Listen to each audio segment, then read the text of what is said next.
Assalamualaikum warahmatullahi wabarakatuh. Salam sejahtera bagi Bapak Ibu semuanya. Shalom, Om Swastiastu, Namo Buddhaya, salam kebajikan. Bapak Ibu peserta pelatihan kepemimpinan tingkat 2 yang saya hormati. Perkenalkan, nama saya Dr. Marlin Pangihutan Marpaung MSc. Saat ini kami bertugas sebagai Wideswara Ahli Utama di Pusat Pengembangan Kompetensi dan Kepemimpinan Nasional dan Manajemen Aparatur Sipil Negara di Lembaga Administrasi Negara. Saat ini kami banyak mengampu di pelatihan kepemimpinan tingkat nasional 1 dan pelatihan kepemimpinan nasional tingkat 2, seperti marketing sektor publik, learning organization, organisasi adaptif, kepemimpinan transformasional, digital learning, dan masih banyak lagi. Selamat datang di pembelajaran kita hari ini dengan judul marketing sektor publik. Di masa ini, transformasi signifikan sektor publik sangat dituntut oleh pemerintah.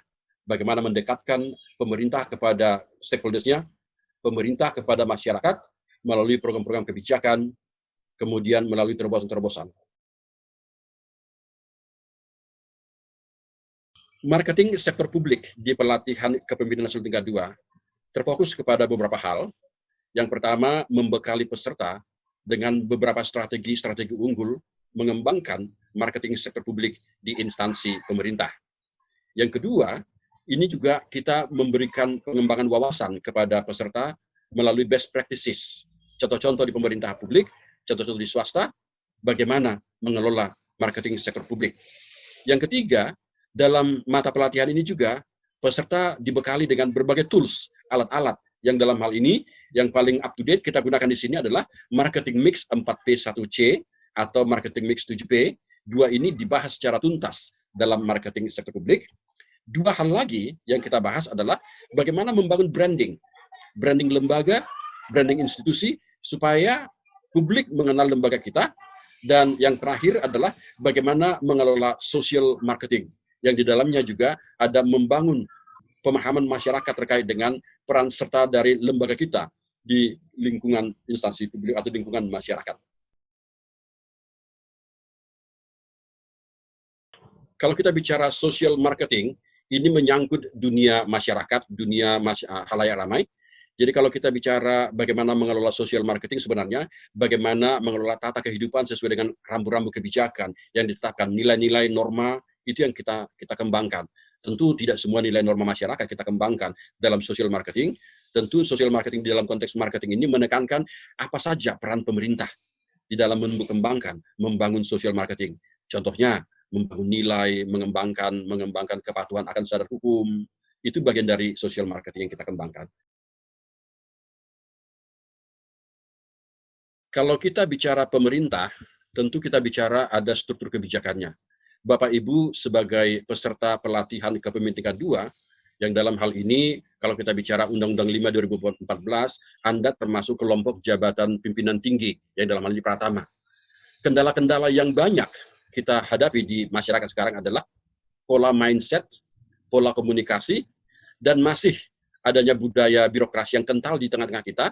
Ini menjadi faktor penghambat bagaimana kita sebagai pemimpin strategis.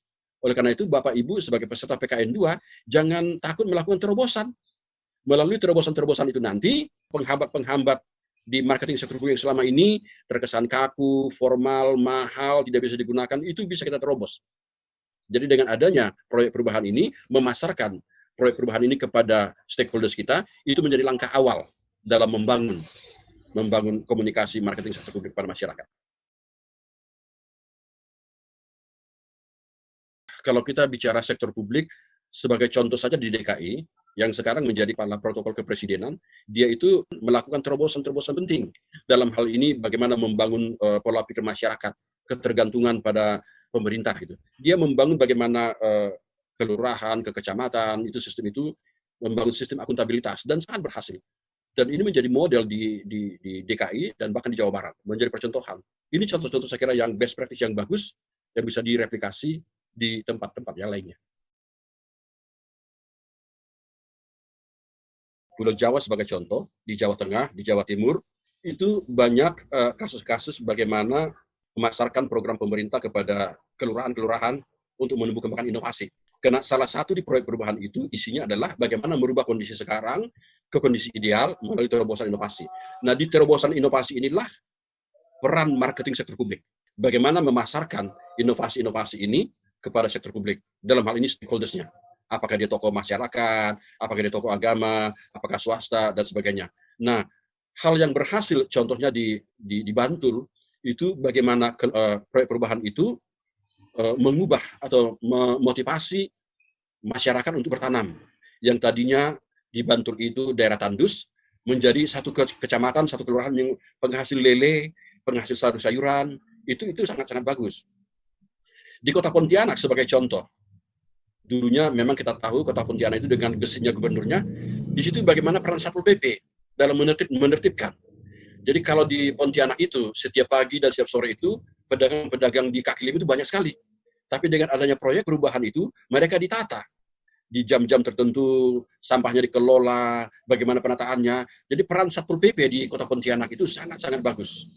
Di Kalimantan Timur, sebagai contoh, bagaimana kontribusi dari perparkiran, bagaimana peningkatan PAD dari kontribusi perparkiran itu, mengelola parkirnya, itu juga. Nah, ini bentuk-bentuk, kalau secara kasat mata kita melihat agak sulit, kalau tidak mampu dipasarkan konsep-konsep perubahan tadi kepada masyarakat. Karena dengan adanya proyek perubahan ini, kita membangun ownership. Saya kira setiap masyarakat juga pengen kotanya, daerahnya, itu bagus dan membantu pemerintah. Jadi jangan kita melihat masyarakat atau stakeholders kita dari pola pikir negatif. Mereka bersama kita juga sebagai mitra masyarakat, mitra pemerintah untuk bersama-sama membangun. Nah, ini kesempatan yang bagus saya kira bagaimana kita mengaktualisasikan marketing sektor publik ini supaya publik itu mengenal sepak terjangnya pemerintah di dalam membangun NKRI. Kalau kita bicara peserta pelatihan kepemimpinan tingkat 2 menghasilkan pemimpin yang strategis. Apa itu pemimpin strategis? Adalah pemimpin yang secara strategis mampu melihat atau mengembangkan potensi-potensi keunggulan lembaganya di tengah-tengah masyarakat. Kemudian yang kedua, manfaat kepada masyarakat adalah terbangunnya kepercayaan masyarakat kepada pemerintah. Yang selama ini masyarakat, tokoh agama itu merasa sinis kepada pemerintah. Pemerintah tahu apa, tapi dengan adanya marketing sektor publik ini, kita membangun jaringan, kita membangun kedekatan, kita memotivasi peserta atau masyarakat untuk aktif membangun. We cannot build a country alone. We have together. Itu prinsip salah satu dari marketing sektor publik. Jadi tidak lagi di kita pemerintah ini pendekatan yang struktural. Ini dari pemerintah kepada masyarakat, Anda harus menerima, tidak. Jadi bagaimana dalam perencanaan, dalam eksekusi program, dalam pengembangan, bahkan dalam evaluasi, kita libatkan peserta. Itulah jantung dari marketing sektor publik. Jangan menjadi dewa-dewa di pemerintah yang memaksakan kehendak kepada masyarakat. Proyek perubahan is a product, proses and product. Tapi tidak berarti apa-apa kalau tidak mampu dipasarkan. Jadi marketing sektor publik ini adalah bagaimana strategi-strategi memasarkan konsep terobosan inovasi tadi, supaya keberhasilan peserta tidak hanya menyelesaikan proyek perubahannya, tetapi mampu meyakinkan, mampu memotivasi, mampu mendorong stakeholders-nya. Tentu segmentasi stakeholders sangat ada ya, segmentasi stakeholders di pariwisata, di perindustrian, di perdagangan, di pertanian tentu. Nah, bagaimana potret stakeholders? Nah, jadi kalau Bapak Ibu peserta pelatihan tingkat 2 ini melihat, biasanya manajemen perubahan itu ada dua, ada di rancangan dan ada di penerapan. Di rancangan itu, yang sering kita namakan dengan rancangan proyek perubahan, kita bekali ini, manajemen sektor publik kita bekali. Jadi Anda kalau mau berkolaborasi dengan stakeholders begini, caranya, strategi ini, alat ini, segalanya kita bicarakan. Nah, kemudian di ujian nanti di seminar akhir, kita lihat kembali, apakah contoh ada perubahan dari stakeholders? Apakah ada dukungan stakeholders? Bagaimana dukungan sumber dayanya gitu. Yang tadinya menurut kita dia menolak. Banyak sekali kasus yang kita temukan di proyek perubahan ini, yang tadinya menurut kita individu, lembaga, kelompok masyarakat itu tidak mendukung, tapi setelah adanya marketing sektor publik, mereka menjadi mendukung penuh. Mereka ikut serta. Satu kasus di Palu yang kami lihat adalah membangun jembatan dan membangun rumah kepada warga yang miskin. Yang selama ini, ya itu terserah pemerintah. Kami hanya menerima saja. Tapi dengan adanya contoh dari pemerintah dan swadaya dari masyarakat membantu sendiri. Pemerintah hanya menyediakan 2 rumah. Contoh, pola, tetapi sudah ada 100 rumah yang terbangun. Itu dari hasil proyek perubahan. Artinya apa? Tokoh masyarakat, tokoh agama sudah terbangun. mau berkomunikasi. Itu gara-gara atau kontribusi dari terobosan dari marketing sektor publiknya. Hanya memang sektor publiknya itu harus kita hati-hati. Sektor publik yang mana menjadi primary stakeholdersmu dan secondary stakeholders dan sebagainya.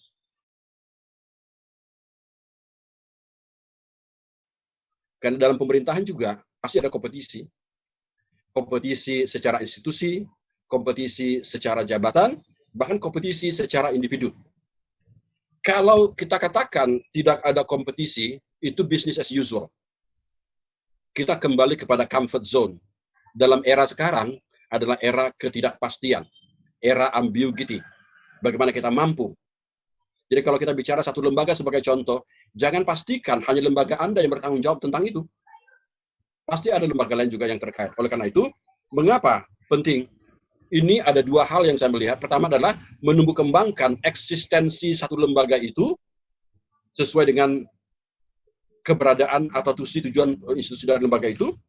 Yang kedua, sebagai alat untuk melihat terobosan-terobosan apa dari lembaga itu kepada stakeholders-nya, kepada yang membutuhkannya, masyarakat yang membutuhkannya.